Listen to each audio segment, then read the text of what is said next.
अस्सलाम वालेकुम दोस्तों, मैं आपको अपने चैनल QS.PK में वेलकम करता हूं। आज हमारा मास्टर प्रोजेक्ट क्वांटिटी सीरीज का लेक्चर नंबर 12 और BOQ item number F1E slab beam. तो आइए स्टार्ट करते हैं। सबसे पहले हम आ जाते हैं जी अपने सिविल वर्क BOQ के ऊपर। ठीक है, ये वो BOQ इंजीनियर एस्टीमेट जो हम बना रहे हैं। जितने हमारे लेक्चर है वो टोटली सारे के सारे इसके ऊपर है और इसका इंशाल्लाह मुकम्मल एस्टीमेट करेंगे। आप दोस्तों के साथ शेयर करते चलो। इससे पहले हम क्लियरिंग ऑफ जंगल इसकी स्पेसिफिकेशन हो चुकी है, क्वांटिटीज की हो चुकी है, रेट एनालिसिस इसके हो चुके हैं, एसिड मार्चिंग वर्क हमारा हो चुका है, एक्सीवेशन वर्क हो चुकी है, टर्माइट प्रूफिंग हो चुकी है, वाटर प्रूफिंग और बैक फिलिंग का हमने कहा था इसको जाके DPC लेवल के ऊपर करेंगे। प्लेन सीमेंट कंक्रीट की सारी क्वांटिटीज निकल चुकी हैं। पिछले 3-4 लेक्चर हमारे टोटली रीइंफोर्स सीमेंट कंक्रीट के वाले से चल रहे हैं, जिसमें हमने फुटिंग निकाल ली, कॉलम्स हो चुके हैं, प्लेन बीम हो चुके हैं, लिंटल बीम की क्वांटिटीज हम निकाल चुके हैं। आज का जो लेक्चर है वो स्लैब बीम के ऊपर है। एक दफा एटम को पढ़ लेते हैं ताकि जो हमारे नए दोस्त हैं उनको भी सामने ये चीज आ जाए। Providing and laying reinforce cement concrete using well graded and locally available approved crushed coarse and well graded fine aggregate consisting of locally available clean and approved sand in equal quantity along with approved quality and mixture by Fosroc or Sika chemical की बात करें। concrete having a minimum cylindrical crushing strength of 3000 psi at 28 days with a mix not leaner than 1:2:4 and of any shape including formwork and its removal, compacting, leveling and curing etc. तो ये तो हमारी 3000 PSI की 1:2:4 में जो हमने concrete करनी है वो सारे जितने भी हमारे पास स्ट्रक्चरल आइटम्स होंगी उन्हीं के ऊपर सब के ऊपर यही हमारी स्ट्रेंथ अप्लाई कर रहे हैं। ठीक है, तो उसमें हमारा फुटिंग हो चुका है, कॉलम हो चुका है, प्लेन बीम हो चुका है, इससे हमारी लिंटल बीम की क्वांटिटी निकल चुकी है। आज के लेक्चर में हम स्लैब बीम की क्वांटिटी को आपके साथ शेयर करेंगे। ठीक है, तो मैं आ जाता हूँ जी अपने मेजरमेंट शीट के ऊपर आ जाते हैं। यहाँ पर देखिए जी मैंने एक्टिविटी के अंदर लिखा हुआ है RCC 1:2:4 एंड स्लैब बीम। ठीक है, रेफरेंस आइटम नंबर में अंदर लिखा जी F1E। ठीक है, तो हमारे पास ये वाली थी F, ये हमारे पास 1 और ये स्लैब बीम इसका जो है E, तो मैंने इसको रेफरेंस नंबर दे दिया। ठीक है जी, F1E।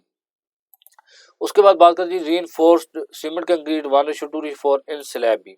यहाँ पर मैंने इसके ऊपर हेडिंग दे दी। ठीक है, अच्छा सबसे पहले मैंने यहाँ पर निकाला जी बीम 1। तो आ जाते हैं अपनी ड्राइंग के ऊपर। आप दोस्तों के सामने ये चीज़ से पहले भी शेयर हो चुकी है कि मास्टर प्रोजेक्ट पे हम काम कर रहे हैं। ठीक है, तो आज का देख लेते हैं जी। हमारे पास यहाँ पर पड़ा है स्लैब बीम का जो हमारे पास ये ड्राइंग पड़ी है स्ट्रक्चर की। ठीक है, इसमें देखें ये जो हैच हुआ है, ठीक है, ये सारे के सारे बीम है। उसमें ये हमारा B1 है। ठीक है, ये वाला B1 है। अच्छा उसके बाद देखें तो यहाँ पर हमारे पास ये B2 आ रहे हैं, ये जो स्टेयर हॉल के अंदर लगे हुए हैं ये B2, ये वाला भी B2 है। ठीक है, इसी तरह यहाँ पर हमारे पास ये जो शेड की जो हमारे पास विरांडे के अंदर बीम चल रहे वो B3 है, ये भी B3 है। ठीक है, और इस तरह ये भी B3 है। उसके बाद हमारे पास यहाँ पर एक कंसील्ड बीम आ रहा है CB1। ठीक है, तो ये बेसिकली हमारे पास 4 टाइप की यहाँ पर बीम है। तो आज इनकी जो है वो क्वांटिटीज आपके साथ शेयर करें। एक दफा PDF की फाइल भी आपके सामने खोल देता हूँ ताकि उसमें थोड़ा सा मजीद वाजे हो जाए। ठीक है, ये हमारे पास B1 है। ठीक है, ये हमारे पास B3 3 आ रहे, ये B2 है 2 और ये कंसील्ड बीम है, यानी कि ज्यादातर इसका हिस्सा स्लैब के अंदर है, 2-3 इंच ये बाहर निकला हुआ है। ठीक है, तो इसके ऊपर हम काम करेंगे। अच्छा अब आ जाते हैं अपनी मेजरमेंट शीट के ऊपर। मैंने यहाँ पर सबसे पहले किया जी बीम 1 का। ठीक है, यूनिट के अंदर मैंने लिख दिया CFT। ठीक है, नंबर के अंदर लिख दिया 1। ठीक है, ये एक ही है पूरा थ्रू एक बीम है B1। ठीक है, अच्छा यहाँ पर इसकी लेंथ कितनी है जी 60 फीट है, ये देखें 60 फीट। तो मैंने क्या किया यहाँ पर लेंथ के अंदर 60 फीट लिख दिया। अच्छा इसकी जो हम विड्थ की बात करें हाइट की बात करें इसके सेक्शन को देखेंगे। ठीक है, अब B1 के सेक्शन के ऊपर आ जाते हैं। ये हमारे बीम डिटेल दी हुई है। ठीक है, तो यहाँ पर देखें जी ये हमारे पास B1 है। ठीक है, B1। अच्छा B1 के अंदर देखेंगे तो हमारा जो 6 इंच की स्लैब है, ये देखिए यहाँ पर शो भी हो रही है 6 इंच की स्लैब। ठीक है, तो हमारा यहाँ पर 6 इंच की स्लैब है, तो जो स्लैब वाली कंक्रीट है वो हम स्लैब के अंदर लेंगे। जो नीचे हमारी डेप्थ बन रही है जो कि हमें नजर आ रही है लटक लटक जिसको कहते हैं, जितनी बीम की लटक है उसको लेंगे, वो हमारे पास 1 फीट बनती है। 6 इंच निकाल दें, पीछे 1 फीट बचता है, 1 फीट और ये होगा 9 इंच। ठीक है, तो अब इसको अंदर आ जाते हैं शीट के ऊपर। विड्थ के अंदर मैंने 0.75 कर दिया इसको, ये इसको फीट के अंदर कन्वर्ट कर लिया और हाइट हमारे पास 1 फीट बनती थी वो मैंने यहाँ पर एंटर कर दी। और इस तरह हमारे पास बीम 1 की जो है टोटल क्वांटिटी हमारे पास आ रही है 45 CFT। ठीक है, 45 CFT हमारे पास स्लैब बीम की क्वांटिटी निकल आई। अच्छा उसके बाद बीम 1 हमारे पास एक ही था। अब आ जाए B2 के ऊपर। बीम 2 हमारे पास क्या है, मैंने यहाँ पर बताया भी था कि B2 हमारे पास 2 है जी, ये वाले यहाँ से लेकर यहाँ तक और ये वाले। ठीक है, तो इसकी जो टोटल लेंथ बनती है वो 14 फुट 6 इंच बनती है। ठीक है, मैं यहाँ पर आकर बीम 2 यूनिट के अंदर CFT, नंबर के अंदर 2। अच्छा, लेंथ हमारे पास ये बनती है जी 14.5, यानी 14 फुट 6 इंच था, तो मैं इसको फीट के अंदर 14.5 हो गया। अच्छा, इसका सेक्शन देखते हैं जी, B2 का सेक्शन क्या है हमारे पास। यहाँ पर देखिए B2 भी वही चीज़ है, यानी 6 इंच स्लैब के अंदर आ रहा है, 1 फुट नीचे हो जाएगा और 9 इंच का। बाकी इसके ये जो इसमें जो अलग अलग बीम बनाए हुए, असल में इनके स्टील के जो डिफरेंस है उसकी वजह से इनको B2, B1, B3 ऐसे नाम दिए गए। तो 1 फुट बाई 9 इंच की लटक बनती है, डेप्थ बनती है, उसको ले लेंगे। ठीक है, वही किया मैंने, 9 इंच इसकी विड्थ रख दी, 1 फीट इसकी डेप्थ बनती है। टोटल क्वांटिटी 21.75 CFT हमारे पास आ गया बाय प्रोडक्ट फार्मूला। ठीक है, इसी तरह जी अब हमारे पास ये टोटल 2 थे, तो मैंने यहाँ पर नंबर के 2 कर दिए थे। उसके बाद मैंने किया जी B3 हमारे पास कितने बनते हैं, 3 बनते हैं। इसको थोड़ा सा देखने वाली चीज़ है। ठीक है, B3 पे आ जाते हैं। हमारे पास यहाँ पर बन रहा है जी B3 1 2, ठीक है, और 3। ठीक है, टोटल हमारे पास यहाँ पर टोटल 3 बीम है, 1 2 3। ठीक है, तो यहाँ पर नंबर के अंदर हम क्या करेंगे, बीम 3। ठीक है, उसके बाद यूनिट के अंदर CFT, नंबर के अंदर 3 एंटर कर देंगे। ठीक है, लेंथ की बात करें तो लेंथ इसकी कितनी बन रही है, 5 फीट। ठीक है, यहाँ पर देखें जी, अब इसको यहाँ से लेंगे। ठीक है, इस जगह से क्यों ले रहे हैं, क्योंकि हमने जब B1 लिया था उसको हमने थ्रू आउट पूरा का पूरा ले लिया था, लिहाजा जो अब B3 है इसको इंटरनल फेस से लेंगे, इंटरनल फेस से इसके एक्सटर्नल फेस तक। ठीक है, तो 5 फीट बनता है। यहाँ पर मैंने अंदर 5 फीट इसकी लेंथ लिख दी। ठीक है, और इसका सेक्शन देख लेते हैं, ये B3 है, तो B3 का सेक्शन जो हमारे पास क्या आ रहा है, वही चीज़ है, 6 इंच जो है वो स्लैब के अंदर आ रहा है, 1 फीट इसकी जो है नीचे डेप्थ आ रही है, जो लटक है वो हमें नजर आ रही है क्लियर, वो 1 फीट है। ठीक है, और ये बनता है जी 9 इंच बाई 1 फीट। ठीक है, तो वापस आ जाते हैं। यहाँ पर मैंने विड्थ के अंदर इसको 0.75 फीट के अंदर कन्वर्ट कर लिया।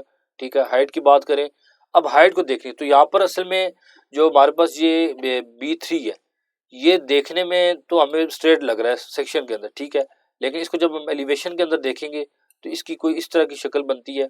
यहाँ पर एक मतलब सेक्शन कटा हुआ है, ये देखिए यहाँ पर। तो बेसिकली ये हमारे पास वरांडा की स्लैब है जो कि स्लोप रूफ है। ठीक है, और इसके नीचे ये जो B3 है ये हमें एलिवेशन में नजर आ रहा है। तो ये इसकी एक साइड 2 फुट 5 इंच यानी 2 फीट 6 इंच अप्रोक्सीमेटली ये बनती है। ठीक है, और दूसरी साइड जो बनती है वो 1 फीट 4.5 इंच बनती है। ठीक है, तो अब हम क्या करेंगे, इन दोनों जो ये दो डेप्थ बनती है इसकी हम एवरेज ले लेंगे, एवरेज डेप्थ यहाँ पर बनाकर लेंगे और फिर लेंथ हमारे पास ये वाली आ जाएगी। ये जो 5 फीट यहाँ से लेकर यहाँ तक जो हमने कहा था कि इसकी टोटल जो लेंथ है 5 फीट है, लेकिन डेप्थ को हम एवरेज लेंगे क्योंकि इसकी इस तरह की शेप बन रही है। मैं आपको यहाँ पर इमेज भी बता देता हूँ, इससे आपको मजीद क्लियर हो जाएगा। ठीक है दोस्तों, ये हमारे पास जो है, ये देखें, इसकी एक तरफ ये हमारे पास B3 है। ठीक है, इसकी एक तरफ 2 फुट 6 इंच बनती है, दूसरी तरफ तकरीबन 1 फुट 4.5 इंच बनती है। ठीक है, अब हम क्या करेंगे, इन दोनों का एवरेज ले लेंगे। लेंथ हमारे पास ये टोटल 5 फीट ही रहेगी और इन दोनों की एवरेज बनाकर हम उसको उसके अंदर कर देंगे। तो मेजरमेंट शीट के ऊपर आ जाते हैं। तो यहाँ पर मैंने क्या किया, 3 नंबर हो गए इसके। ठीक है, ये हमारे पास आ जाते हैं जी, मैंने इस जगह पे किया हुआ है टोटल 1 2 3। ठीक है, 3 नंबर आ गए इसके। हमारे पास लेंथ 5 फीट आ गई, विड्थ के अंदर 0.75 फीट, 9 इंच को कन्वर्ट कर लिया फीट के अंदर, और यहाँ पर मैंने एवरेज कर लिया 2.5 प्लस 1.38 डिवाइडेड बाई 2। तो इस तरह यहाँ से हमारे पास एवरेज डेप्थ आ जाएगी जो कि 1.94 है, और इस तरह टोटल हमारे पास क्वांटिटी 21.83 बाय प्रोडक्ट फार्मूला ये हमारे पास आ जाएगी। ठीक है, तो इस तरह हमारे पास B3 भी कंप्लीट हो चुका है। उसके बाद है जी कंसील्ड बीम CB1। ठीक है, उसके ऊपर आ जाते हैं। ये हमारे पास जो ये वाला हाल था, ये देखिए ये हाल बड़ा है, इसे यहाँ पर उन्होंने अंदर इसको कंसील्ड बीम दी, कंसील्ड बीम यहाँ पर अलग से दे दी है। ठीक है, इसको यहाँ पर देख लेते हैं। अच्छा, कंसील्ड बीम की हमारे पास टोटल लेंथ आ रही है 16 फुट 6 इंच, 16 फीट 6 इंच। ठीक है, इसको हम जब फीट के अंदर कन्वर्ट करेंगे 16.5 बन जाएगा। ठीक है, लेंथ इसकी 16.5 आ गई।